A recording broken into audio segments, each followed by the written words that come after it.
Après 2 ans de relation et près de 10 ans de mariage, que me reste-t-il? Une maison incroyablement chère à Willowbrook Estate, un emploi correct en tant que superviseur de production chez Henderson Auto Parts, un mariage qui ne tient qu'à un fil, et un groupe de voisins qui essaient toujours de se surpasser. Les seules lumières ont été nos 2 merveilleux enfants, Jackson, 8 ans, et Olivia, qui a eu 7 ans ce mois-ci. Sans eux, je serais déjà parti. Mais je ne peux pas leur faire ça. Pas encore, du moins. Le divorce n'est pas une option que nous puissions nous permettre. Nous avons acheté notre maison au plus fort de la bulle immobilière de Columbus en 2007, nous endettant profondément parce que nous pensions que si nous ne nous lancions pas tout de suite, nous ne pourrions jamais nous permettre un logement à Willowbrook plus tard. Quelle erreur cela s'est avéré être. La maison est assez jolie, certes, mais nous sommes ce qu'on appelle des « pauvres propriétaires », étranglés par des mensualités de prêts hypothécaires que nous pouvons à peine payer.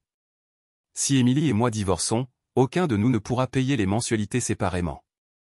Alors, je reste dans ce mariage pour les enfants et pour éviter de vivre dans ma voiture. Mais combien de temps cela peut-il durer?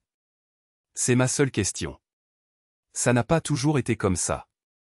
Le stress et le fait de tirer dans des directions différentes ont fait des ravages. Émilie voulait un mariage de conte de fées avec une maison et une clôture blanche. Tandis que moi, je voulais épouser l'amour de ma vie et découvrir l'Amérique ensemble pendant notre temps libre. Les enfants ont cependant le don de changer ses rêves. Émilie est tombée enceinte alors que nous planifions un voyage à Mackinac Island. Elle avait oublié de prendre ses pilules lors d'une de nos escapades de week-end à Hocking Hills et pensait que ça irait, car ce n'était pas sa période fertile du mois. Elle avait toujours été nulle pour calculer les dates. Et avec un bébé en route, nos vacances ont dû être reportées indéfiniment. Après la naissance de Jackson, elle m'a dit que si nous voulions un autre enfant, il fallait le faire tout de suite pour qu'ils aient un âge proche et que nous puissions en finir rapidement avec les couches et les nuits sans sommeil. Nous ne nous attendions pas à ce que ça prenne plus de temps la 2e fois. C'était même agréable au début, mais ensuite, c'est devenu juste une autre tâche à cocher sur la liste. Avec 2 jeunes enfants à la maison, nous avons complètement cessé de voyager. Lorsque nous parvenions à faire un week-end, il fallait que notre Honda Pilot soit rempli à ras-bord de tout ce que nous pensions pouvoir avoir besoin. Les rêves ne meurent jamais, cependant. Ils sont simplement mis de côté, attendant de réapparaître quand tout se calme. Je me répétais de rester positif en accomplissant les gestes de la vie quotidienne. Cela ne veut pas dire que la vie était ennuyeuse avec 2 enfants à la maison. Ce n'était juste pas la vie aventureuse à laquelle j'aspirais parfois. 8 ans plus tard, nous étions une famille typique de la banlieue de Columbus. Les enfants faisaient du football et d'autres activités, et nous avions un groupe d'amis qui nous ressemblait beaucoup, faisant de leur mieux pour vivre le rêve américain. Mais quand la 9e année est arrivée, quelque chose s'est éveillé dans mon cerveau et n'a plus aimé ce qu'il voyait. Nous avions à peine de quoi payer nos cotisations au country club, et les paiements de 2 voitures plus récentes pesaient lourd. Nos enfants avaient toujours besoin de quelque chose, équipements sportifs, fournitures scolaires, cadeaux d'anniversaire, et nos augmentations de salaire annuelles ne pouvaient tout simplement pas suivre. Nous vivions bien au-delà de nos moyens. Émilie travaillait comme gestionnaire de sinistres chez Nationwide Insurance en centre-ville, et je supervisais l'équipe de l'après-midi chez Henderson Auto Parts dans le quartier sud. Bien que nos emplois ne soient pas prestigieux, combinés à autant d'heures supplémentaires que je pouvais gérer, ils couvraient notre mode de vie confortable. Du moins, c'est ce que nous nous disions. Émilie et moi aimions nos enfants tendrement. Ma tenue habituelle était un pantalon kaki et un polo, tandis qu'Émilie était toujours habillée à la perfection. Comme elle le disait, elle devait avoir l'air professionnel car elle traitait avec des clients toute la journée. Bon sang, elle traitait des réclamations d'assurance, elle ne plaidait pas de cause devant la Cour suprême. Le pire, c'est qu'après presque 10 ans de mariage, l'étincelle s'était presque éteinte. Les disputes sur l'argent et sur tout le reste avaient jeté des seaux d'eau froide sur notre relation. Nous étions polis l'un envers l'autre et dormions même dans le même lit, mais c'était à peu près tout. Nous restions ensemble pour les enfants. Lors de nos réunions de quartier, tout le monde pensait que nous étions le couple heureux. Je n'ai jamais dit le contraire à personne, mais d'après des regards et des commentaires subtils, j'ai compris qu'Émilie avait partagé des détails de notre vie de famille avec ses amis. Cela n'avait pas vraiment d'importance, sauf que je ne voulais pas que tout le monde sache nos affaires, même si cela n'aurait rien changé. La seule chose décente à propos de ces fêtes de quartier était qu'Émilie buvait généralement trop et voulait se rapprocher après. J'ai arrêté d'appeler ça de l'amour il y a longtemps. Puis, le lendemain, nous retournions à la routine normale d'un couple marié typique. C'était déprimant. Nous n'avions été intimes que 2 fois le mois dernier, et j'étais fatigué de pratiquement supplier. Laissez-moi reformuler. J'étais fatigué de supplier. Point final. Mes besoins n'étaient satisfaits en aucune façon. Je suis un homme avec des désirs normaux, mais selon Émilie, l'intimité n'avait pas lieu, du moins pas régulièrement. Au début, elle utilisait les enfants comme excuse. Ensuite, elle était trop fatiguée. Finalement, elle n'était tout simplement pas d'humeur. Tout cela a entraîné une tension constante. Après la dernière réunion de quartier, qui était chez nous, Émilie était déjà bien partie pour être ivre au moment où tout le monde est parti. J'ai rangé l'essentiel et j'ai pensé que le reste pouvait attendre dimanche matin. J'étais plus que prêt pour un peu d'intimité, mais au moment où je suis monté, Émilie avait déjà pris une douche et s'était effondrée dans le lit.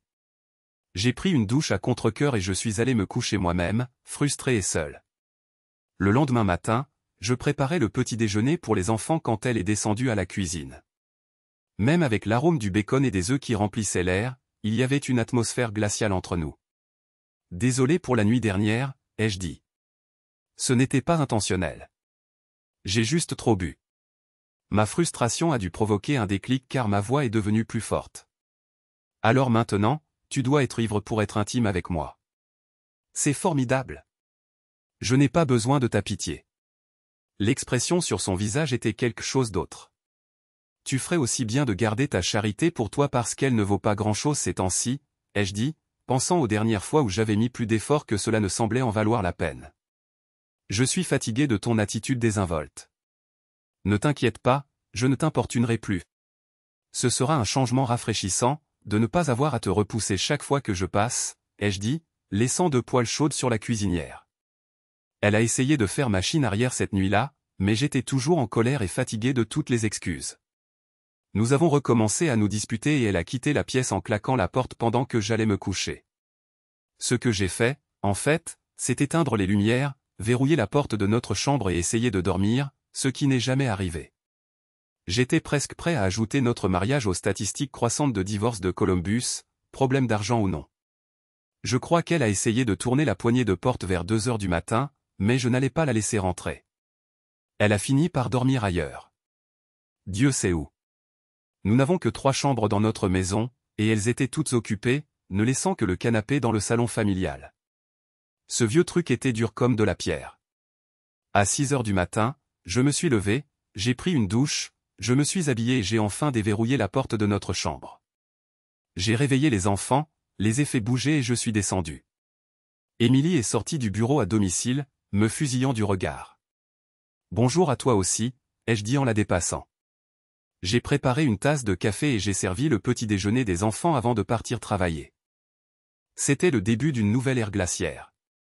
Nous ne nous sommes plus parlé après ça. Nous échangions les mots nécessaires, mais nous ne communiquions pas réellement. Pas de baisers, d'étreintes ou d'autres marques d'affection. Nos positions étaient figées. Quand je lui ai dit que je n'allais pas au barbecue de Brad et Linda, elle a fait une scène. Qu'est-ce que je suis censé leur dire? La vérité, ai-je dit. Ce serait rafraîchissant, n'est-ce pas?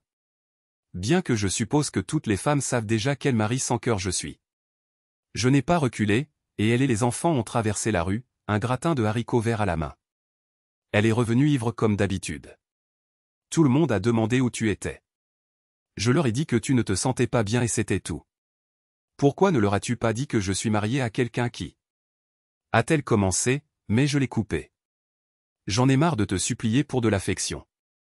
Elle n'était pas d'humeur. On en venait à se disputer, probablement trop ivre. Elle a pris une douche, a mis l'un de ses t-shirts habituels et s'est glissée d'à.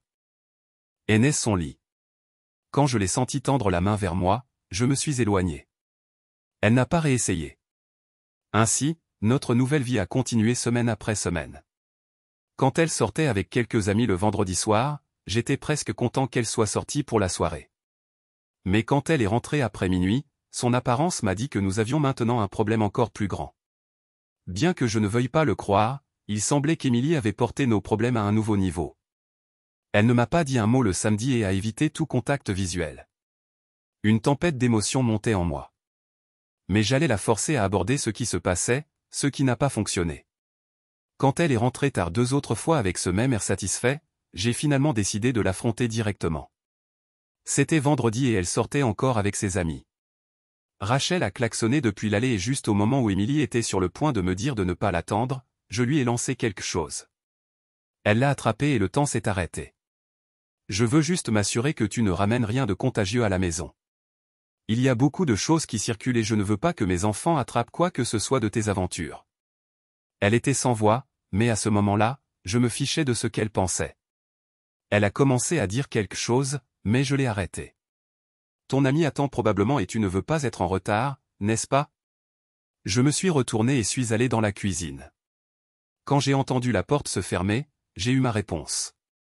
Elle est rentrée à 23 heures.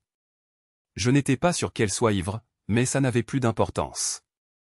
J'ai fait semblant de dormir, et il lui a fallu une éternité pour enfin se glisser dans son lit. J'ai attendu quelque chose, n'importe quoi, pour voir s'il y avait la moindre chance de sauver ce que nous avions, mais rien ne s'est passé.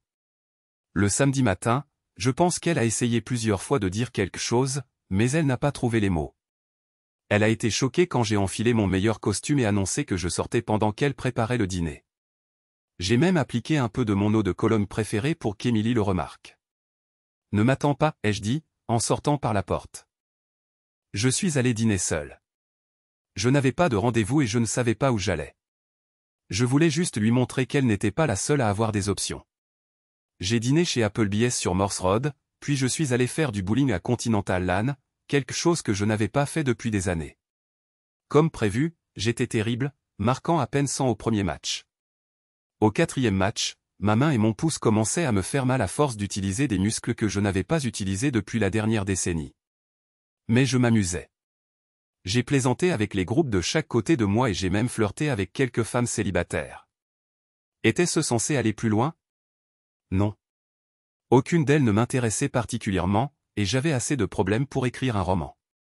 J'ai conduit autour de Columbus pendant une demi-heure de plus pour éviter de rentrer avant minuit.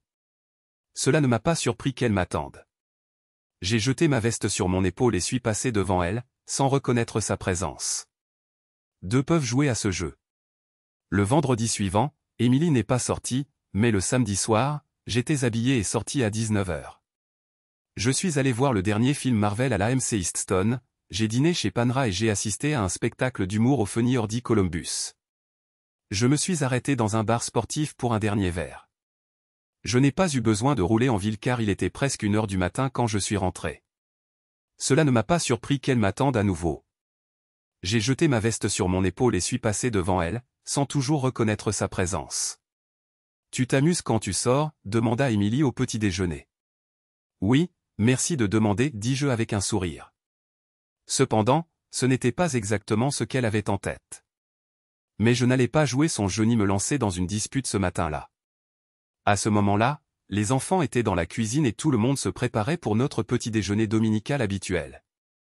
Les enfants ne remarquent généralement pas ce qui se passe entre adultes à moins que ce ne soit bruyant et que cela les affecte directement.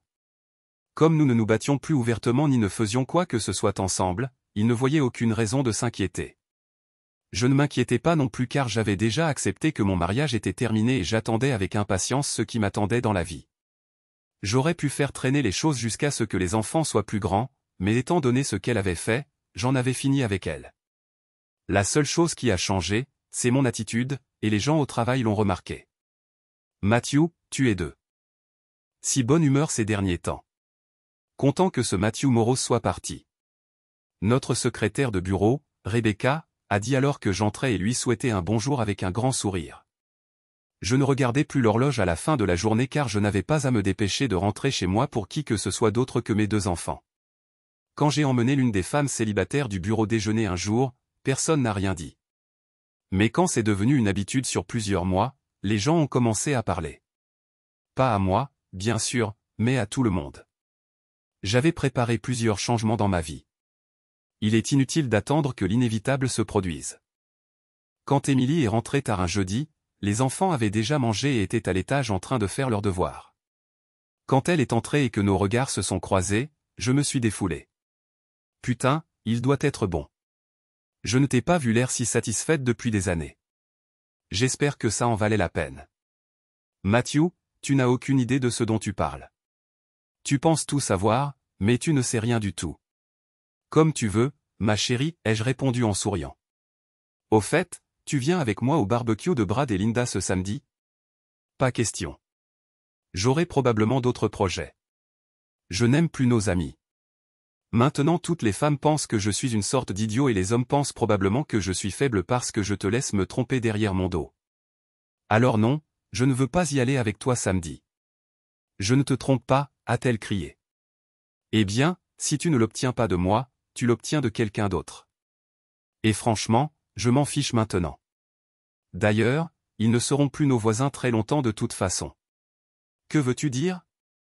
Notre maison est mise sur le marché demain. Quoi? Tu ne peux pas faire ça sans ma permission. Ça n'aura plus d'importance de toute façon. Après le divorce, tu ne pourras pas payer les mensualités de la maison, et je ne vais certainement pas payer pour la maison. Alors, toi et ton nouveau petit ami pourraient vivre à mes dépens. Quel divorce? Tu n'écoutais pas? Je pense que nous pouvons gagner suffisamment d'argent en vendant notre maison pour rembourser les 2 voitures et la plupart de nos cartes de crédit. De cette façon, nous pourrons tous les deux recommencer ailleurs. J'ai déjà trouvé un petit appartement à 3 pâtés de maison de Henderson Auto Parts. Je peux économiser beaucoup d'argent sur l'essence en allant travailler à pied. Émilie est restée là, bouche bée, ne croyant pas ce qu'elle entendait. Tu as complètement perdu la tête. Tu sais que tu as complètement perdu la tête. Peut-être, mais au moins je n'aurai plus affaire à quelqu'un qui ne se soucie plus de notre mariage. Lis sur mes lèvres. Je me fiche que tu me trompes ou non. Ce que nous avions est parti depuis longtemps, et je ne pense pas que même une intervention divine puisse le ramener. Je suis fatigué de tes sautes d'humeur, de tes jeux et de vivre sans intimité. Je veux une vie normale avec une femme attentionnée et aimante. Et ça pourrait être n'importe qui, sauf toi. Alors, tu peux sortir et coucher avec qui tu veux sans avoir à te soucier de moi. Parce qu'honnêtement, tu ne t'es pas soucié de mes sentiments ces 2 dernières années. J'ai dit ce que je pensais et je me suis dirigé vers ma chambre. Il était encore tôt, mais j'étais complètement épuisé. J'ai lu une histoire aux enfants, les ai embrassés pour leur dire bonne nuit et leur ai dit que leur mère viendrait bientôt les bordeurs. Après m'être brossé les dents, je me suis déshabillé et je me suis couché à 21h30. À ma surprise, je me suis rapidement endormi. Le lendemain, un panneau à vendre est apparu sur notre pelouse. J'ai pensé que ce serait un long week-end, alors le vendredi soir, j'ai pris 2 films que les enfants pourraient aimer. Émilie serait probablement sortie le vendredi soir, ce qui me donnerait plus qu'assez de temps seul avec Jackson et Olivia. Quand je suis rentré à la maison, le panneau à vendre gisait brisé en morceaux près de la clôture. Cela n'avait pas d'importance. Il était déjà sur le MLS, et c'est là que tout le monde regarde en premier. Papa, on vend vraiment la maison, m'ont demandé les 2 enfants. Oui, mais ne vous inquiétez pas, on peut s'en occuper, ai-je répondu. Tu vois, je t'avais dit qu'on déménageait. Mon fils Jackson a dit à sa petite sœur Olivia. Ils n'aimeront pas les changements à venir, mais ils ont fait preuve de résilience et s'adapteront. Tu vends vraiment la maison? Brad, mon voisin, m'a demandé alors que j'emmenais les poubelles au trottoir. Oui. J'ai surpris Émilie en train de me tromper et nous allons divorcer, ai-je dit d'un ton neutre. Il a semblé déconcerté par ma franchise, a dit qu'il était désolé et est retourné chez lui. J'ai pensé que d'ici 1 heure, connaissant sa femme, Linda, tout le quartier serait au courant. N. Ou ne vendons pas la maison, a crié Émilie alors que j'entrais dans la cuisine.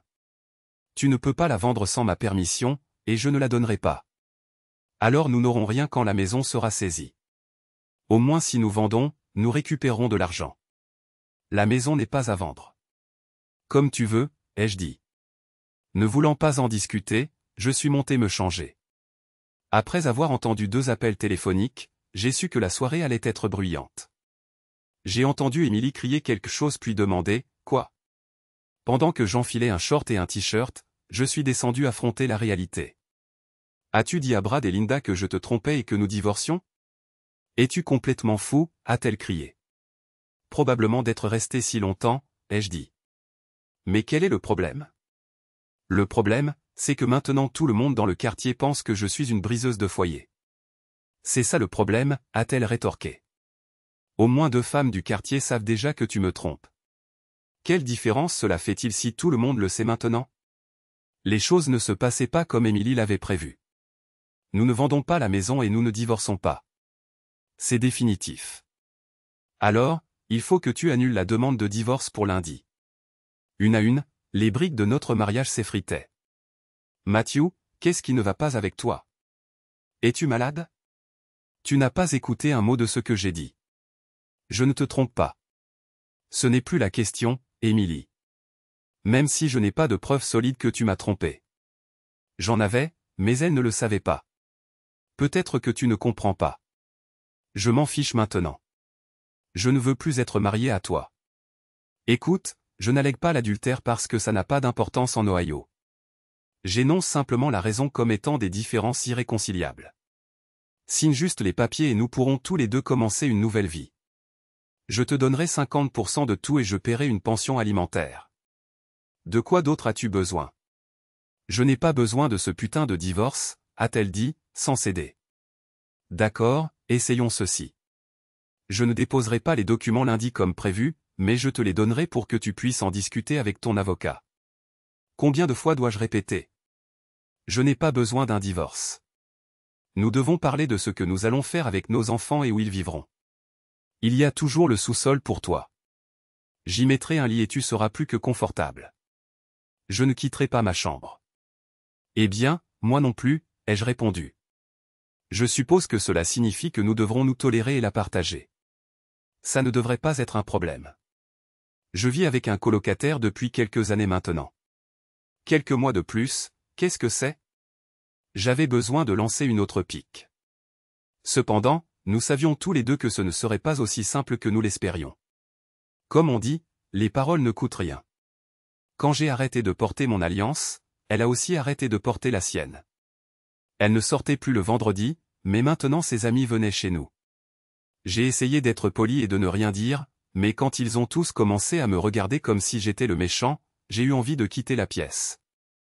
Alors, qu'ai-je fait? J'ai commencé à avoir des rendez-vous galants. Tu vas à un putain de rendez-vous, a crié Émilie pendant que je m'habillais. Pas vraiment un rendez-vous, plutôt un dîner. Tu as oublié que tu es toujours marié avec moi. Comment pourrais-je oublier? Tu me le rappelles chaque jour par ta présence constante. Mais combien de temps nous reste-t-il? 5 mois avant que la maison ne soit vendue ou que nous trouvions une autre solution. Ses yeux se sont remplis de larmes et elle a quitté la chambre en courant. Me sentais-je mal? Oui et non. Si c'était un mariage normal, je me sentirais mal de la façon dont je la traitais. Mais après la façon dont elle m'avait traité pendant tous ces mois, une petite revanche semblait nécessaire. Je déjeunais avec Jessica depuis plusieurs mois. J'étais ouvert avec elle sur ma situation. Je lui ai dit que j'étais marié en titre seulement et que j'allais probablement divorcer, mais que je devais attendre que certaines choses soient réglées. Elle m'a demandé jusqu'où je voulais aller dans notre relation, et j'ai dit que je lui laissais le choix. Le dîner était bon, et après, c'était encore mieux. Me sentais-je mal? Peut-être un peu, mais j'étais fatigué de vivre comme un moine. Je suis rentré un peu après 1h du matin, voulant qu'Émilie sache ce que j'avais fait. Ses yeux ont tout dit le lendemain matin alors qu'elle me suivait dans la cuisine pendant que je préparais le petit déjeuner pour tout le monde. Au moins, elle a attendu que les enfants quittent la pièce. Comment as-tu pu? Tu aurais au moins pu te doucher avant de venir te coucher hier soir. Maintenant.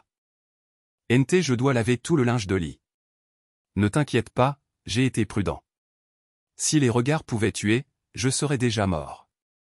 Eh bien, on dirait que nous avons un mariage ouvert maintenant. Alors, je suppose que ça ne te dérangera pas si je cherche aussi de la compagnie, a-t-elle dit, en essayant de me regarder dans les yeux.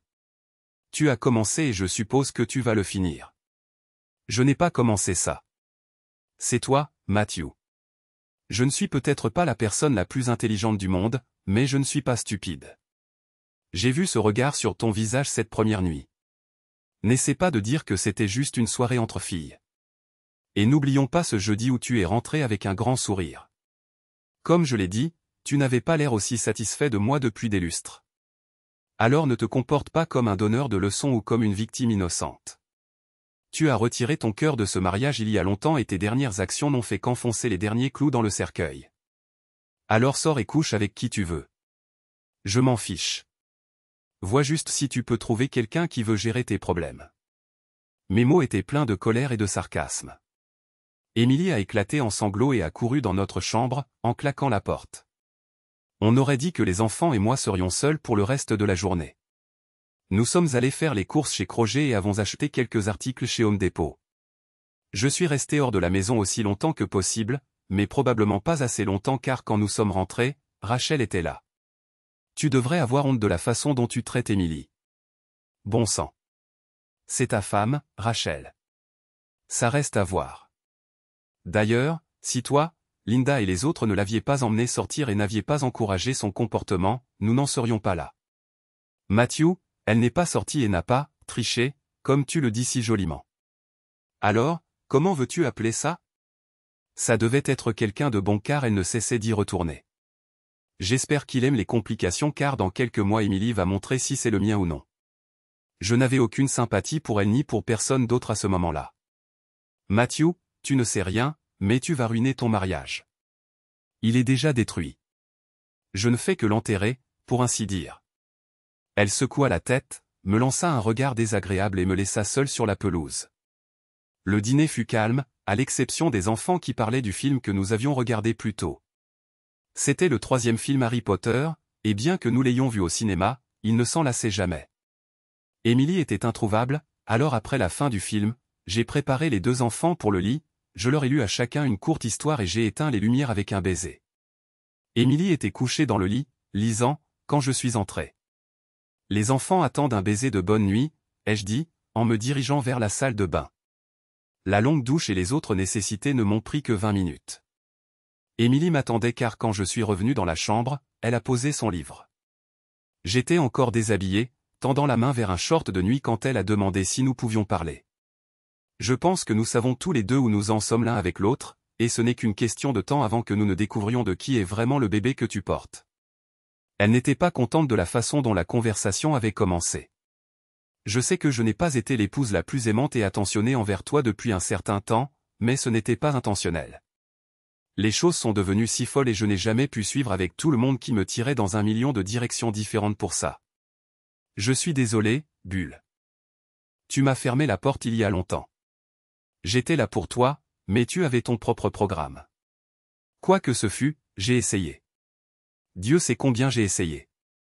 Mais à la fin, j'ai renoncé à toi et à ce qui restait de notre mariage. Alors maintenant, nous attendons juste que cela se termine. Eh bien, que vas-tu faire quand tu découvriras que c'est vraiment ton bébé? Eh bien, je suppose que je verrai ça le moment venu.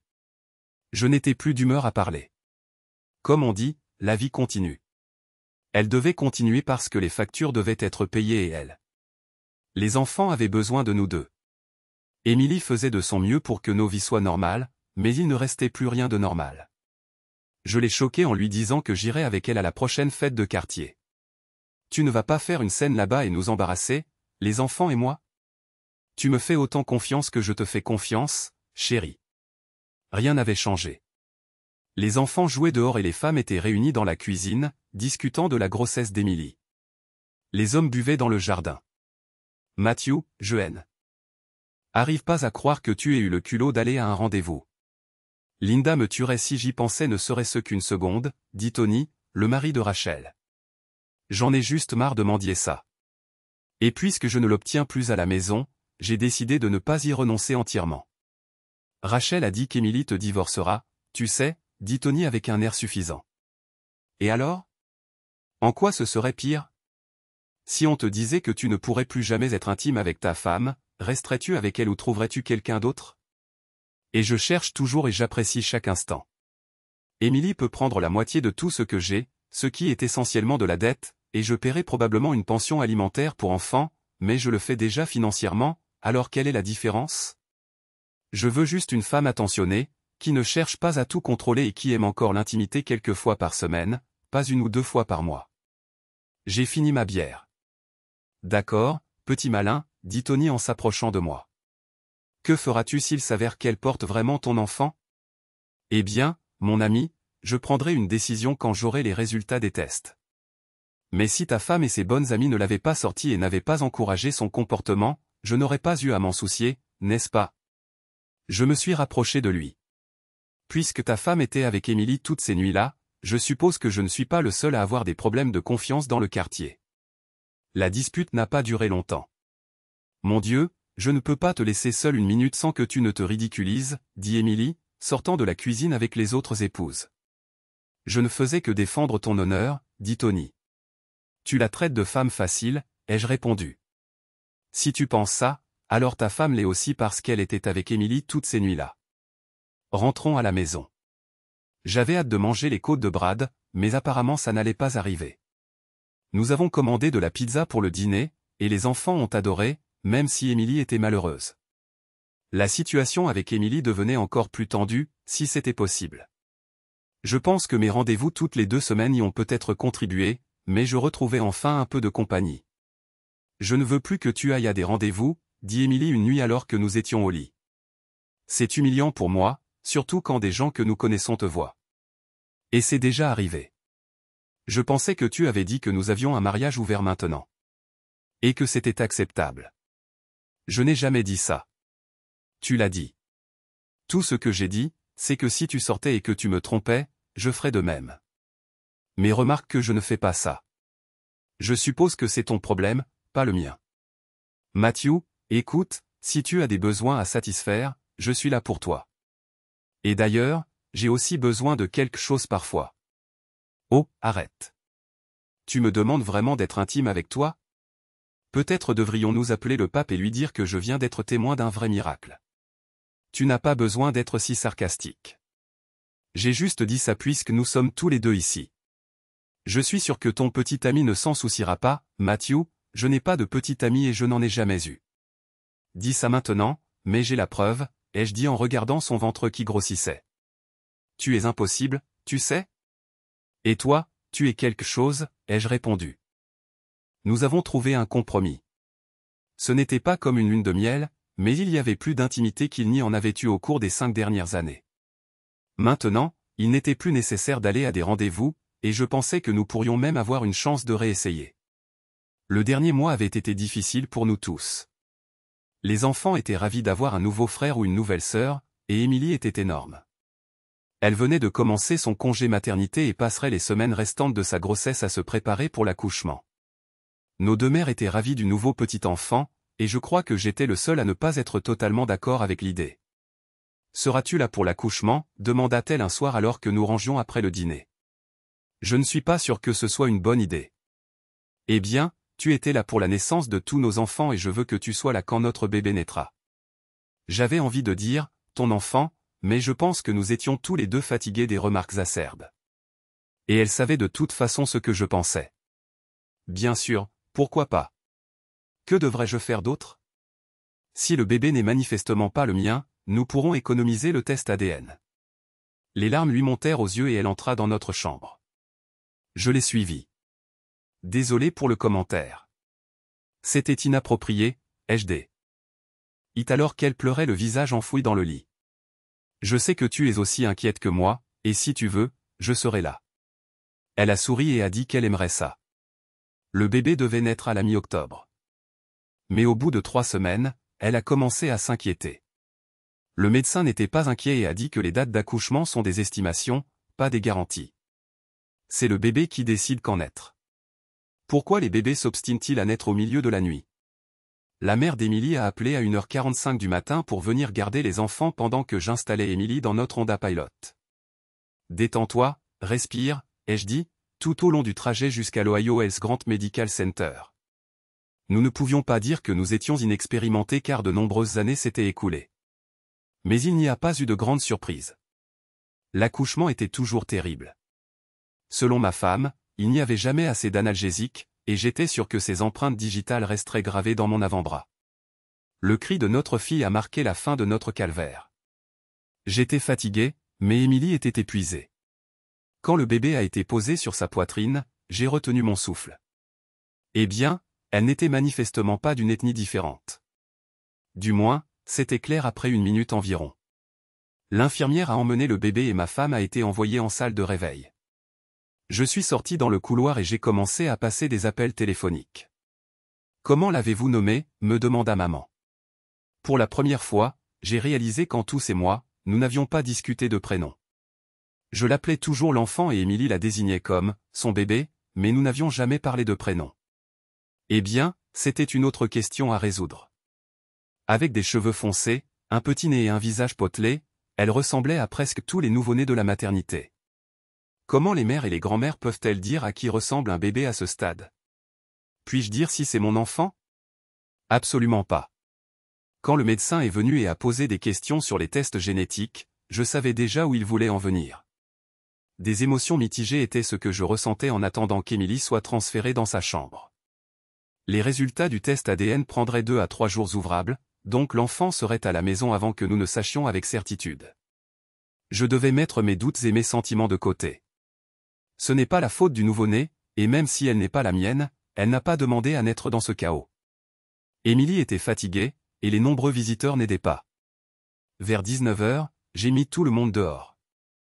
Mes parents resteraient avec les enfants une nuit de plus, et pour la première fois, nous serions seuls avec le bébé. Elle est belle, n'est-ce pas, dit ma femme rayonnante, en embrassant le front du bébé. Je m'attendais à ce qu'elle dise quelque chose comme « Elle te ressemble », mais je pense qu'elle savait qu'il valait mieux ne pas aller trop loin.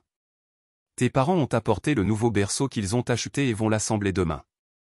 Je déplacerai notre lit contre l'autre mur pour que nous ayons assez de place pour tout. Nous avons parlé pendant une demi-heure de plus, mais n'avons pas abordé ce qui nous préoccupait tous les deux. Nous devons choisir un prénom assez vite. Il me demande quoi écrire sur l'acte de naissance, dis-je. J'attends des conseils. Nous avons tout le temps. Je suis juste contente qu'elle soit en bonne santé. Je ne t'ai pas vu aussi heureux depuis longtemps, dit Émilie en m'embrassant tendrement sur les lèvres. Et puis elle s'est assoupie. J'avais beaucoup à faire, quoi qu'il arrive à l'avenir. Cette nuit-là, alors que j'étais allongé dans mon lit, je ne pouvais pas détacher mes yeux des meubles pour enfants éparpillés dans notre chambre. Je ne sais pas si j'étais épuisé ou simplement vidé émotionnellement, mais j'avais vraiment hâte d'avoir notre fille à la maison avec nous. Le lendemain, j'ai amené les enfants rencontrer leur petite sœur et leur ai dit qu'ils devaient être extrêmement doux quand nous la ramènerions à la maison. Quand ils ont demandé comment nous l'avions nommée, j'ai dit que nous y pensions encore et j'ai demandé leurs suggestions. La plupart des prénoms ne convenaient pas, mais ils en ont suggéré un que j'ai en fait aimé, Sophia. Le 4e jour, tout le monde était à la maison. Notre chambre était réaménagée. Une réserve de lait maternisé et de couches était prête. C'était prêt, et tout était dans un chaos organisé, mais gérable. Nous avons passé un bon week-end avec Sophia. Le lundi, je n'ai pas dit un mot à quiconque chez Henderson Auto Part à propos du bébé. Le matin a été un peu mouvementé, mais en milieu de journée, tout s'était calmé. Sur le chemin du retour, je me suis arrêté chez Subway et j'ai pris le dîner pour tout le monde. J'avais hâte de passer une soirée tranquille. Les parents d'Émilie étaient sur le point de partir. En m'approchant de la maison, j'ai posé le sac de nourriture sur la table de la cuisine et je suis allé trouver ma famille. J'ai trouvé tout le monde dans notre chambre, jouant avec le bébé. Je me suis arrêté à la porte et j'ai juste regardé mes enfants rire pendant que ma femme jouait avec les minuscules pieds de Sophia.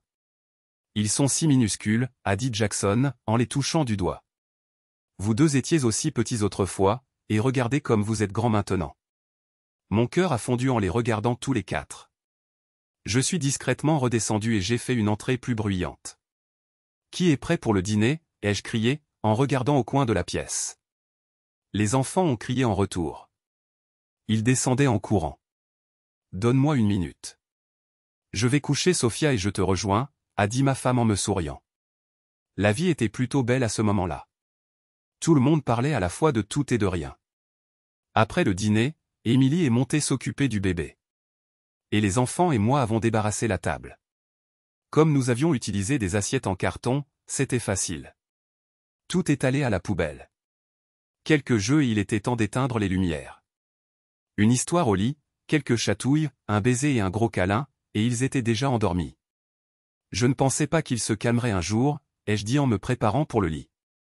En regardant ma femme allaiter le bébé, je me suis brossé les dents, rincé la bouche et suis retourné dans la chambre au moment où elle couchait le bébé dans son berceau. Je vais regretter ce que nous avons eu ces derniers mois, a-t-elle dit. Nous sommes presque de retour là où nous étions au début de notre mariage. Son visage était neutre, presque résigné. J'aurais juré que tu étais le père, mais je suppose que j'étais plus perturbé cette nuit-là que je ne le pensais, car je ne me souviens vraiment pas que cela se soit produit. Elle m'a tendu une enveloppe officielle de Quest Diagnostic. J'ai commencé à la lire, mais c'était principalement un langage technique jusqu'à ce que j'arrive à la conclusion, qui indiquait qu'il n'y avait aucune probabilité que je sois le père de Sophia. Émilie, J'ai commencé, mais elle a levé la main pour m'arrêter. Je sais déjà ce que tu vas dire, alors tu n'as pas besoin de le dire. J'ai signé les papiers du divorce. Ils sont sur ton bureau, dans ton bureau. Si tu trouves le bon acheteur pour la maison, vas-y. Je ne m'opposerai pas. Sophia et moi emménageons chez mes parents demain, donc tu n'auras plus à nous voir. Ma mère emmènera les enfants à l'école le matin, et tu pourras les récupérer après le travail. Je suis tellement désolé, mais je suis contente que ce soit enfin terminé pour qu'au moins l'un de nous puisse passer à autre chose. Sur ces mots, elle a quitté la chambre et est descendue, probablement vers le bureau. J'étais abasourdi et sous le choc. Au fond de mon esprit, je pensais que cela pouvait arriver, mais y penser et voir que cela s'était réellement produit sont deux choses différentes. Nous étions de nouveau heureux. Bon sang, pourquoi cela m'arrive-t-il? Je me suis assis sur le lit et j'ai pleuré pendant la demi-heure suivante, couvrant ma bouche pour ne pas réveiller Sophia. J'ai passé le reste de la nuit allongé sur le dos dans mon lit, à m'apitoyer sur moi-même et à essayer de comprendre quoi faire ensuite. À 5h30 du matin, je n'avais aucune réponse, sauf que je ne pouvais pas rester ici et affronter Émilie ce matin-là. Je me sentais comme une serpillière essorée trop de fois. J'ai pris une douche mais j'ai oublié de me raser et de me brosser les dents.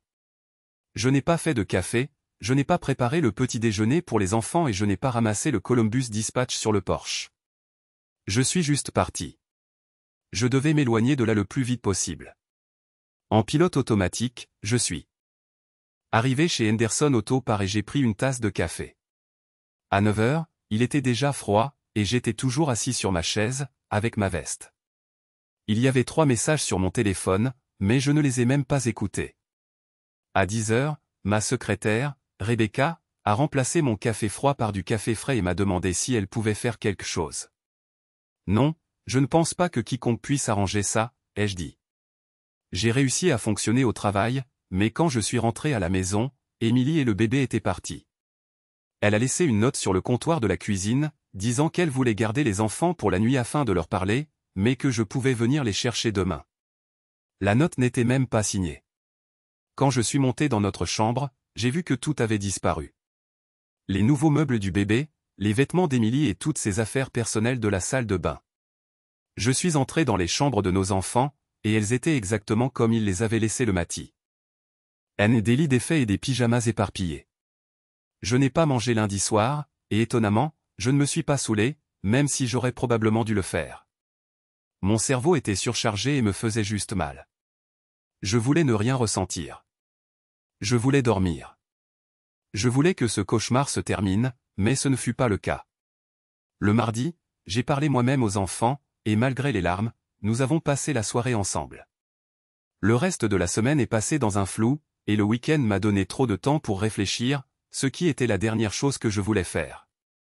3 semaines plus tard, j'étais fatigué et épuisé, mais toujours en vie. J'avais raison. Les enfants se sont avérés résilients. Nous avons pris une routine et nous nous y sommes tenus quoi qu'il arrive. Tant que je savais ce que je devais faire, je pouvais fonctionner sans trop de problèmes. Au cours du premier mois, j'ai trouvé une lettre à mon nom sur le comptoir de la cuisine. Je savais de qui elle venait, et c'est laquelle est restée, non ouverte. Ma mère et la mère d'Émilie sont devenues de véritables sauveuses, faisant ce que je ne pouvais pas faire.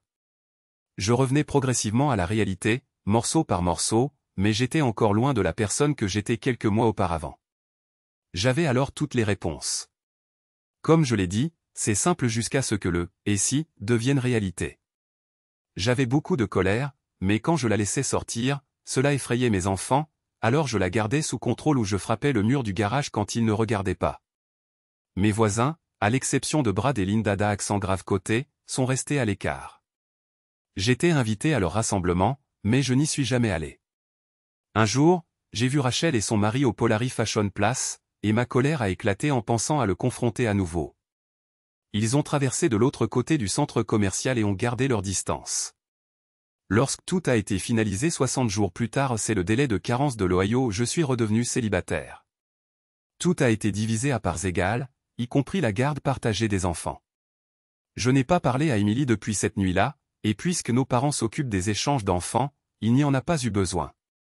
Notre seul gros problème était que la maison ne se vendait pas. La crise financière de 2008 a durement frappé Columbus, et les maisons à Willowbrook qui se vendaient 280 000 $ en 2007 étaient maintenant inhabitées à 220 000 $.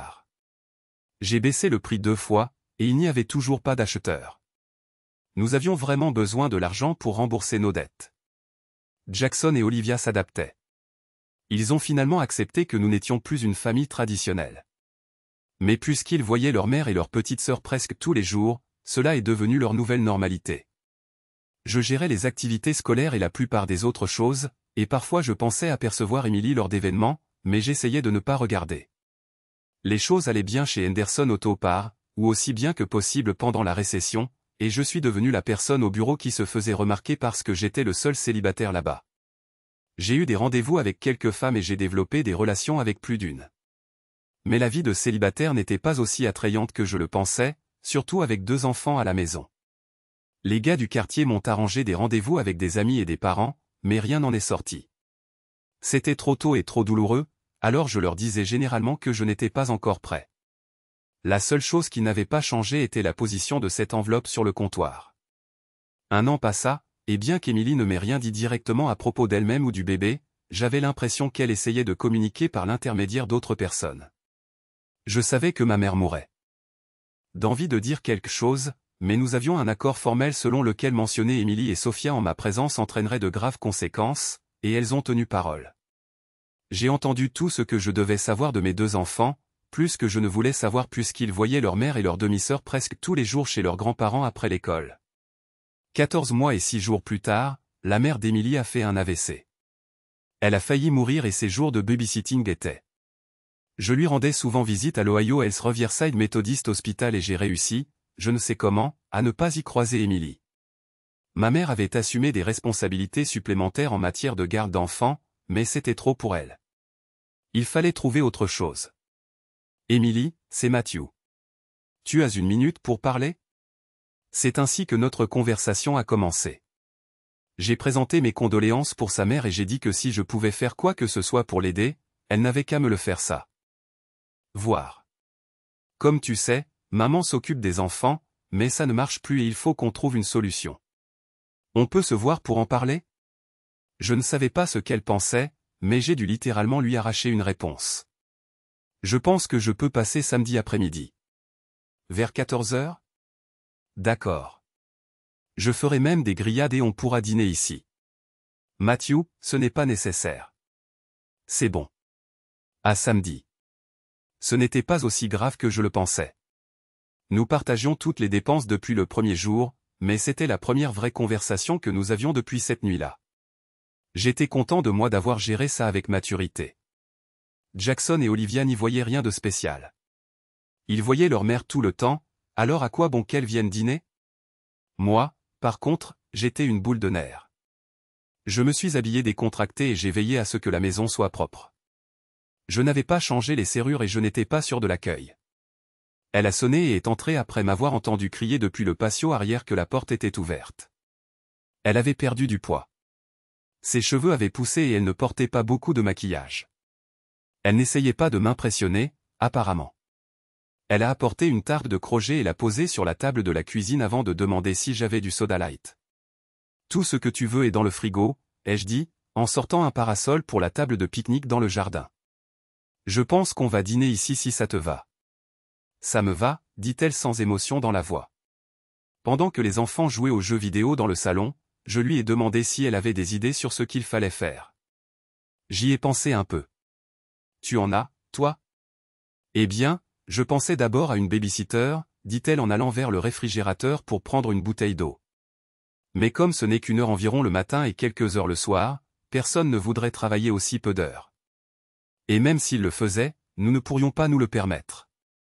J'ai demandé dans le quartier si quelqu'un connaissait une personne qui voudrait travailler comme nous quelques heures. Mais encore une fois, rien n'a fonctionné.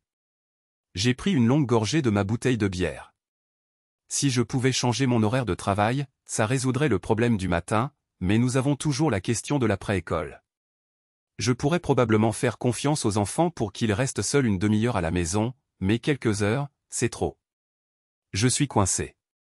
J'ai une idée, mais tu ne l'aimeras probablement pas, dit Émilie en me regardant droit dans les yeux. Eh bien, ça doit être mieux que ce que j'ai trouvé. Allez, dis-moi. Ne sois pas si sûr avant de l'entendre. Allez, dis-moi. Tu sais que maman a besoin d'une rééducation à long terme et papa sera occupé à s'occuper d'elle. Je pense à trouver mon propre logement pour ne pas les déranger. Tu as un sous-sol vide et si on l'aménage un peu, Sophia et moi pourrions emménager là. Ça résoudrait tous nos problèmes. Mon cerveau était encore en train de traiter l'information. Tu as un sous-sol vide. Tu ne veux pas vivre avec moi, Émilie. Matthew, nous payons toujours la maison, et même si nous avons réduit toutes les dépenses superflues, nous sommes toujours à court d'argent.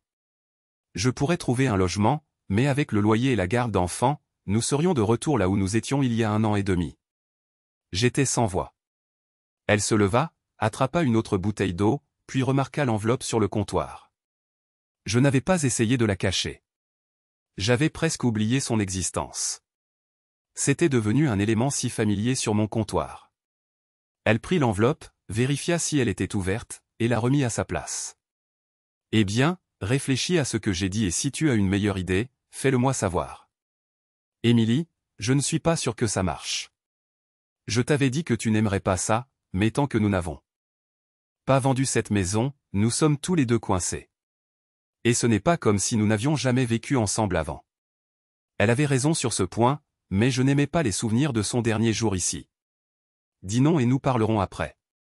J'ai mis 2 carrés de côte sur le grill, qui cuisait bien, et j'ai fait bouillir du maïs sur la cuisinière. Elle a aidé à préparer la salade et 30 minutes plus tard, nous étions tous assis à table. Comment ça se passe au travail, ai-je demandé en mordant dans le maïs beurré. Ça va, mais j'ai réduit mes heures parce que ma mère est malade. Je veux juste m'assurer de ne pas les irriter et de ne pas me faire virer, ce que je ne peux pas me permettre en ce moment. Ils ne feront pas ça. Tu travailles chez Nation 8 depuis des années. Aucun emploi n'est sûr dans cette économie. Nous avons laissé partir 3 personnes juste après le Nouvel An. Dieu merci, je peux gérer plusieurs responsabilités au bureau. Sinon, j'aurais pu être l'une d'entre elles. Et toi? Étonnamment, nous nous en sortons bien. Les affaires sont un peu en baisse, mais c'est mieux que l'année dernière. Je pense que si nous passons cette année, ça ira. Tu n'as aucune idée de la chance que tu as. Oui, bien sûr, pensais-je. Vraiment chanceux. J'ai rangé la nourriture pendant qu'Émilie chargeait la vaisselle dans le lave-vaisselle. Jackson et Olivia ont rangé tout le reste dans le réfrigérateur. J'ai nettoyé le grill et je l'ai frotté avec une brosse métallique. J'ai baissé le parasol et c'était la fin du nettoyage. Les enfants étaient dans le salon à regarder la télévision ou à jouer. Mais Émilie était introuvable. Elle n'est pas partie, n'est-ce pas? Me suis-je dit en regardant autour du rez-de-chaussée. Je l'ai trouvée dans le sous-sol, en train de se promener. Je peux aménager ça, dit-elle alors que je m'approchais d'elle par derrière. Je pense que c'est une mauvaise idée. Pourquoi? Demanda-t-elle en se retournant et en me regardant droit dans les yeux. Tu sais, ta vie sociale et tout. Je pense que nous avons causé assez de problèmes aux enfants. Tu ne penses pas que ce que tu essaies de dire, c'est que tu ne veux pas que les enfants voient leur mère dans les parages? C'est ça que tu essaies de dire? Non, je ne veux pas dire ça. C'est juste, Émilie. Tu sors avec quelqu'un et tu le ramènes à la maison. Non. Montons et parlons. La première bière est passée vite et j'en ai pris une deuxième. Elle a exposé son plan. Puisque le sous-sol avait une entrée séparée par le garage, il pourrait en fait fonctionner comme un appartement indépendant. Elle commençait le travail à 9 h, donc elle pourrait emmener Jackson et Olivia à l'école. Puisqu'elle finissait à 15h30, il n'aurait à être seul à la maison que pendant environ 25 minutes. Émilie, ça a l'air bien sur le papier, mais il y a beaucoup d'autres problèmes, sans parler de certaines choses émotionnelles qui me tracassent. Elle s'est approchée du comptoir de la cuisine. L'as-tu déjà lu? Au début, je voulais le déchirer en 1 million de morceaux et brûler chaque morceau dans la cheminée. Puis, quand je me suis calmé, je n'ai pas voulu lire comment tu me dépeignais comme un monstre. En fin de compte, je crois que j'avais peur que cela me rende de nouveau malheureux et je ne pouvais pas revivre ça. Crois-le ou non, je pensais qu'avant cette nuit-là, nous avions une excellente chance de recommencer. Après nous être reconnectés, en l'espace de 3 mois, nous étions de nouveau une famille. Sans ce stupide test, nous le serions encore. Alors, pour répondre à ta question, non, je ne l'ai pas lu. Nous sommes tous deux restés silencieux. Eh bien, si jamais tu décides de le lire, tu le trouveras intéressant. Tu n'aimeras peut-être pas tout, mais je pense que tu me dois bien ça après 10 ans de mariage. Je ne lui devais rien. Eh bien, je dois aller réfléchir à ce que j'ai dit. Je pense que ce sera bénéfique pour nous deux, et si nous établissons quelques règles sur d'autres choses, je pense que ça pourrait marcher. Je lui ai dit que j'y réfléchirais. Elle a serré et embrassé les enfants, et m'a embrassé sur la joue avant de retourner chez ses parents. Je me suis assis dans la cuisine, j'ai bu 3 autres bières et j'ai fixé cette enveloppe. Après ma 4e bière, vers 2h15 du matin, je l'ai ouverte et j'ai commencé à lire. Elle avait raison sur une chose. C'était instructif. J'ai lu les 4 pages une fois, puis une deuxième fois, sans croire entièrement ce qu'elle avait écrit. Une grande partie était la même chose que j'avais déjà entendue, ses excuses, mais quelques points m'ont rendu à la fois en colère et triste. Pourquoi elle pensait que je ne la respectais pas, cela me dépassait. Elle a dit qu'elle se sentait comme un objet qui pouvait être utilisé quand je voulais. Quand elle a dit que ça en était arrivé au point où elle pensait que l'intimité était son devoir conjugal ou quelque chose qu'elle devait endurer de temps en temps, j'ai su que nous avions un problème. Bien sûr, je voulais de l'intimité beaucoup plus que elle le faisait. Et parfois, j'étais blessé quand je ne l'obtenais pas, mais elle avait tort sur ce point. Je l'aimais et l'intimité me rapprochait d'elle. Certes, nous nous disputions à ce propos, mais passer de 3 fois par semaine à 2 fois par mois, et seulement quand elle était ivre, me mettait en colère. Ma seule pensée était qu'elle était fatiguée d'être intime avec moi et qu'elle ne m'avait pas donné l'occasion de réparer la situation avant de nous abandonner émotionnellement. Je savais qu'elle évoquerait nos problèmes financiers et la façon dont je critiquais ses dépenses en vêtements, mais je pensais qu'elle dépensait trop. Je n'achetais que ce dont j'avais vraiment besoin, laissant le reste aux enfants ou à elle. Je me sentais plutôt justifié à ce propos. Puis le vrai contenu de la lettre commença. Tu dois me croire quand je dis que je pensais vraiment que le bébé était de toi. Je n'ai même jamais su qui était cet homme. J'étais tellement en colère contre toi cette nuit-là, quand Rachel et Linda m'ont laissé au bar, que j'ai juste bu verre après verre. Je me souviens de Rachel me faisant boire du café et me criant dessus pour quelque chose que j'avais apparemment fait. Je me suis arrêté une minute et j'ai repensé à cette nuit-là, essayant de me souvenir comment elle était rentrée. Je savais qu'elle avait bu, mais elle ne semblait pas si ivre quand je l'ai vue.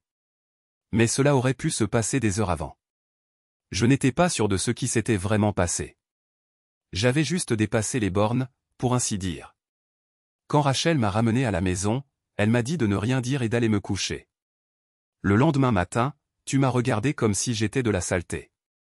Tu ne pouvais pas savoir ce qui s'était passé, mais au regard dans tes yeux, on aurait dit que tu savais. Après cette nuit-là, nous avons continué à sortir. Je voulais montrer que j'étais indépendante, que je n'avais pas besoin de ton approbation, et je voulais me prouver que d'autres hommes me trouvaient attirante. À qui voulais-je faire croire ça? La seule chose que les hommes voulaient, c'était une seule chose. Ils ne se souciaient ni de mes pensées ni de mon apparence. Ils n'étaient intéressés que par ce qu'ils pouvaient obtenir cette nuit-là.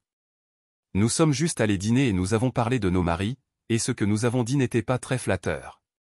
Tu as remarqué que je ne sortais plus après cette nuit-là, mais j'ai été choqué quand tu as commencé à sortir. D'abord, j'ai pensé que tu bluffais, mais quand tu es parti, je me suis inquiété. Si tu pensais que je te trompais, je n'étais pas sûr de ce que tu allais faire en rentrant à la maison. J'ai été soulagé quand j'ai vu que tu n'avais rien fait d'inapproprié. Je planifiais un moment romantique pour la semaine suivante, mais quand tu es ressorti sans dire un mot, j'ai su que j'étais en difficulté. Tout a mal tourné entre nous après cela. Ce jeudi soir-là, quand je suis rentré de si bonne humeur, ce n'était pas à cause de ce que tu pensais. J'avais trouvé une énorme erreur commise par l'un des experts dans une affaire importante, et j'ai été félicité pour mon excellent travail. Le directeur régional m'a donné un bonus de $500 sur le champ. J'étais folle de joie en franchissant la porte, et avant que je ne puisse dire quoi que ce soit, tu m'as traité de tricheuse. J'étais brisé au plus profond de moi. Je te détestais pour ce que tu avais dit, mais je n'ai pas eu la force de te tenir tête cette nuit-là. Je me souviens de cette soirée, et elle avait raison. Je l'ai vraiment attaquée avec toutes les accusations avant même qu'elle ne puisse ouvrir la bouche. J'étais en colère, mais c'était aussi sa faute de n'avoir rien dit. Aurais-je écouté et cru? Je suppose que nous ne le saurons jamais. La dernière page parlait du moment où elle a découvert qu'elle était enceinte. Encore et encore. Elle a écrit qu'elle pensait que c'était mon enfant. Ça devait l'être, car elle n'avait jamais été avec personne d'autre. Elle a écrit que j'avais détruit son esprit quand j'étais avec Jessica la première fois. Elle n'a pas eu besoin de demander si je l'avais fait. Elle pouvait le sentir. Elle a écrit qu'elle m'avait presque quitté le lendemain matin. Matthew, quand le premier test est revenu positif, je suis immédiatement allé à CVS et j'en ai acheté 2 autres. Je ne pouvais pas être enceinte. Elle a décrit l'horreur de réaliser qu'elle était effectivement enceinte.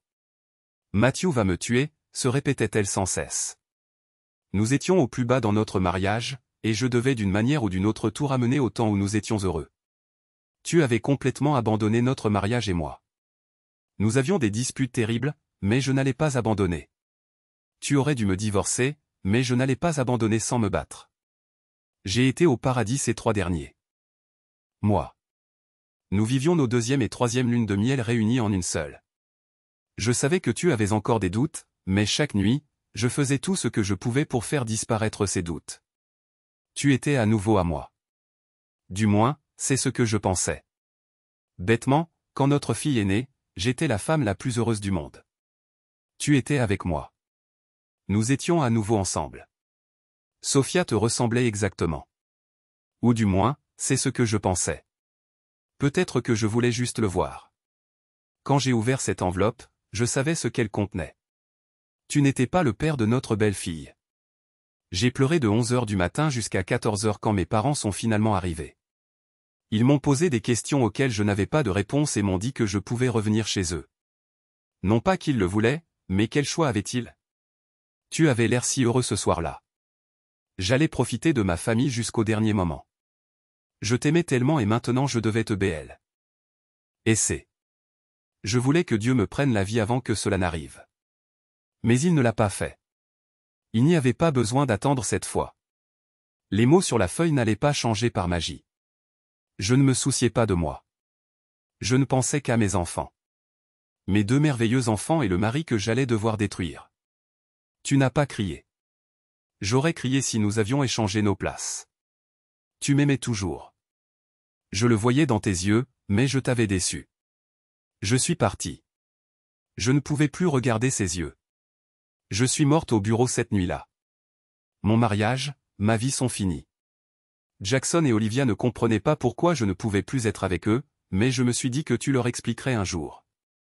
Rachel est devenue ma seule amie, et nous avons toutes 2 réalisé qu'il était trop tard pour m'atteindre cette nuit-là, car c'était la seule fois où j'aurais fait ça. Eh bien, je tuerais cet homme et j'irais volontiers en prison si je pouvais le retrouver. Malheureusement, je ne me souviens même plus à quoi il ressemblait. Je ne vais pas implorer ton pardon ni te demander quoi que ce soit. J'ai perdu ce droit la nuit où je suis sorti en colère contre toi. Tu as dit que tu voulais une femme aimante et attentionnée, et j'espère que tu trouveras ce que tu cherchais parce que tu mérites plus que ce que je t'ai donné. Je ne veux pas te dire adieu, mais je n'ai pas d'autre choix.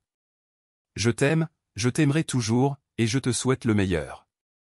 La seule chose que je te demande est de ne pas me haïr pour toujours. Je n'en vaux pas la peine. Signé, ta femme aimante, Émilie. Je l'ai lu une 3e fois le lendemain matin, cette fois à jeun. J'ai réveillé les enfants et les ai envoyés à l'école. Puis j'ai appelé Henderson Auto Part et j'ai pris ma journée. Avec quelques tasses de café, je me suis assis à l'ordinateur et j'ai écrit une réponse à Émilie, point par point. Je n'ai pas fait cela par dépit, mais il était temps de remettre les pendules à l'heure, du moins de mon point de vue. Je ne lui ai pas mis tout le blâme pour la destruction de notre mariage. Mais c'est elle qui l'a finalement terminé alors que notre mariage était déjà sous assistance respiratoire. J'ai seulement abandonné après avoir réalisé que nous ne serions plus jamais heureux et que je méritais d'être heureux, moi aussi. Un peu moins de 4 heures et une cafetière entière plus tard, j'avais terminé. J'ai cliqué sur le bouton envoyer, je me suis adossé et je me suis senti plutôt bien. Elle n'aimerait probablement pas grand-chose de ce que j'avais écrit, mais elle saurait que c'était vrai. Mes enfants et moi sommes allés à Golden Corral et j'ai mangé beaucoup trop. Nous avons passé une bonne soirée et avant d'aller me coucher, j'ai vérifié mes emails et j'ai vu qu'il n'y avait pas de réponse. J'ai bien dormi et je me suis réveillé frais et dispo, prêt à affronter le monde. 2 jours plus tard, j'ai trouvé Émilie à la maison en rentrant du travail. Les enfants jouaient déjà dehors et elle m'attendait dans la cuisine. J'étais un peu sur les nerfs, mais quand elle a demandé si nous pouvions parler, j'ai pensé, pourquoi pas. Il y a eu des voix qui se sont élevées, suivies de larmes, d'étreintes et de quelques baisers. Il y a eu des rires, mais aucun de nous n'a trouvé cela particulièrement drôle. Nous avons dîné ensemble, et à 23 heures, des plans étaient faits, des accords conclus, et un nouveau chapitre de ma vie a commencé. Émilie et Sophia ont emménagé au sous-sol. La semaine suivante, j'ai préparé 2 pièces afin qu'elles puissent avoir une chambre et un petit salon. C'était un risque, mais financièrement, c'était la meilleure chose à faire, et nous le savions tous les deux. La première semaine, je me sentais comme sous l'effet de la caféine. J'étais si nerveux et irritable. Puis cela est devenu plus facile, mais ce n'était jamais comme avant. Quand elle est venue dans ma chambre une nuit, c'était merveilleux. Quand c'est devenu plus courant, j'ai pensé que j'étais. C'était le paradis. Mais nous nous faisions des illusions. Ce n'était rien de plus que 2 personnes qui se tendaient la main pour quelque chose qu'il était désormais impossible de retrouver. Quand l'intimité a cessé, nous sommes redevenus tels que nous étions lorsque ce cauchemar a commencé. La première fois qu'Émilie est sortie en rendez-vous galant, c'était étrange. Je l'ai regardée partir et j'ai entendu la dernière brique tomber. La deuxième et la troisième fois, j'étais en colère. Elle n'était plus ma femme, mais je me sentais comme ces nuits lointaines où elle sortait avec ses amis et me laissait derrière. Je n'avais plus le droit de me sentir ainsi, mais j'étais toujours damnablement en colère. Peut-être que ça aurait marché sans Sophia. C'était une enfant merveilleuse, mais un rappel constant qui ne m'apportait que de la douleur. Quand j'ai dit à Émilie qu'elle devait partir parce que ça ne marchait plus. Elle a pleuré, mais au moins elle ne m'a pas supplié de la laisser rester. Je l'aimais. Probablement toujours. Mais je n'étais plus amoureux d'elle. Ce n'était tout simplement plus en mon pouvoir. Les enfants étaient en colère, comme je m'y attendais. J'ai pensé partir seul et louer un appartement pour moi, mais j'ai abandonné l'idée. C'était ma maison, du moins jusqu'à ce qu'elle soit vendue. Je n'étais plus la victime. J'étais maintenant celui qui prenait les décisions et je devais avancer. Jessica m'a dit que j'étais bloqué et que je n'avançais pas. Mon passé me retenait d'obtenir ce que je voulais vraiment dans la vie, et elle n'allait pas m'attendre que je finisse par comprendre. Émilie et moi n'étions pas amis. Nous ne pouvions pas l'être. Un ami est quelqu'un en qui tu as confiance, qui ne te ment pas. Et qui se soucie de tes intérêts? Émilie ne correspondait pas à cette description. La maison ne s'est pas vendue et je l'ai retirée du marché.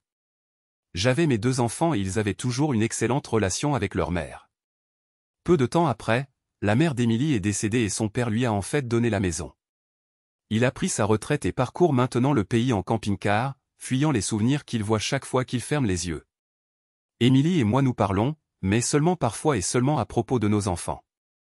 J'essaie de ne jamais poser de questions sur sa vie amoureuse ou sur Sophia. Je ne fais pas cela par impolitesse, mais il vaut mieux ne pas réveiller le chat qui dort. Émilie rend toujours visite à ma mère, et ma mère lui dit toujours de me laisser du temps, et peut-être que je retrouverai la raison, mais cela n'arrivera jamais. Du moins pas de mon vivant. Mais elle garde espoir.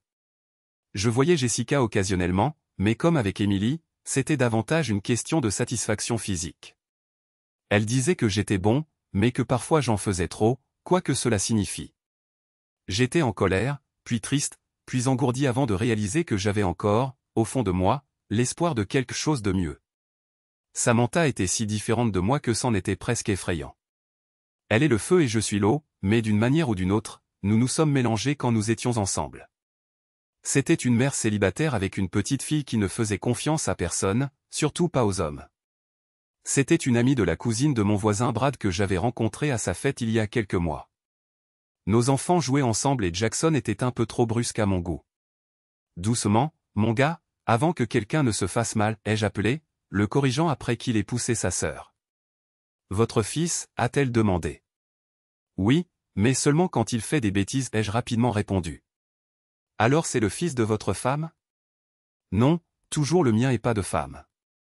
Elle était assez grande, mince, avec de longs cheveux noirs et des yeux sombres qui semblaient poser des questions tout en vous avertissant de garder vos distances. Elle n'a bu que du thé ce soir-là et m'a bombardé de questions avant de partir avec le groupe avec lequel elle était venue.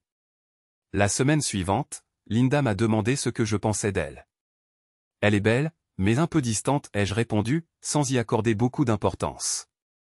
Une semaine plus tard, elle et sa fille Ashley sont revenues. Comme nos filles jouaient ensemble, nous avons naturellement été de nouveau rapprochés.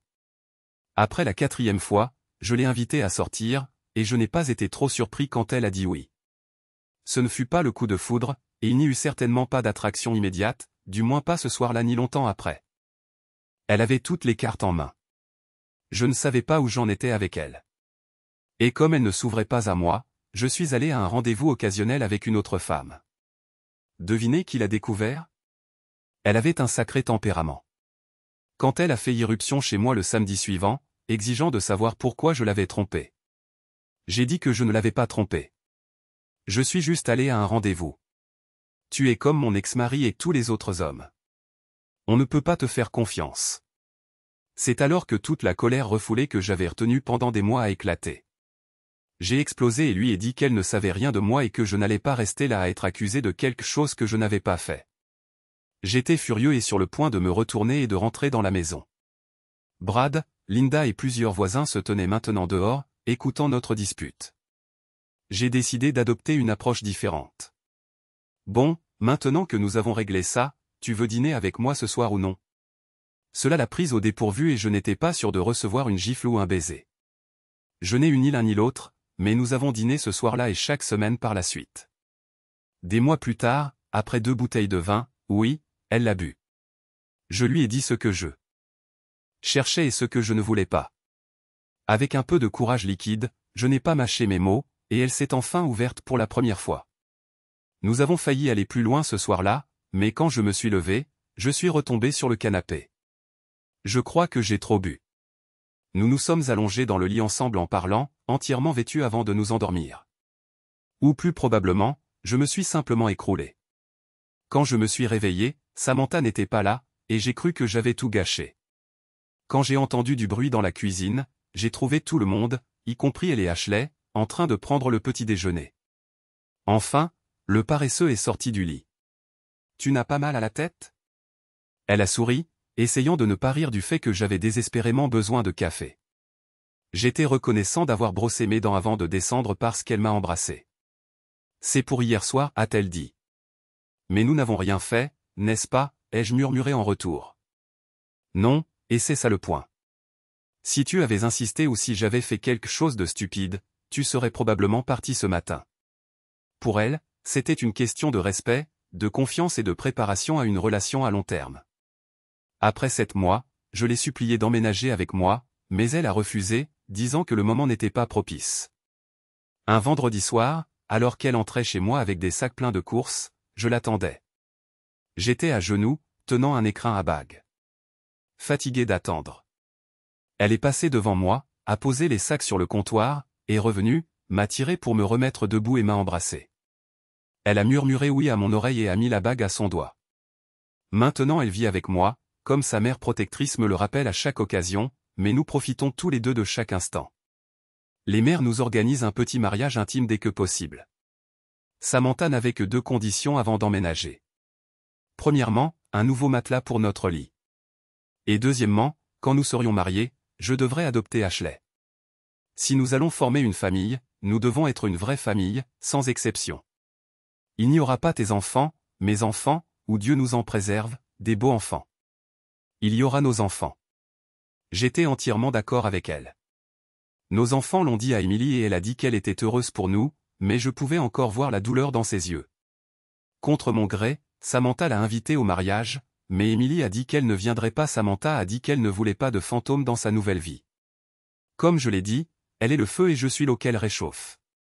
Dès le premier jour où nous nous sommes rencontrés, je l'aime à la folie et je crois sincèrement qu'elle est celle que j'attendais. Sans lui dire, j'ai contracté un prêt sur mon 4 cents un cas et racheté la part d'Emily dans la maison. Je voulais que ce soit notre maison, seulement notre maison. C'était important pour moi. Elle n'était pas contente de ce que j'avais fait, mais elle a compris et m'a aimé davantage pour cela. Notre vie n'est pas parfaite, et avec son tempérament ardent, nous avons plus qu'assez de moments passionnés qui nécessitent une réconciliation après coup. Pendant un moment, j'ai cru que ma patience ne reviendrait jamais. Mais nous comprenons tous les deux que nous sommes là pour le long terme.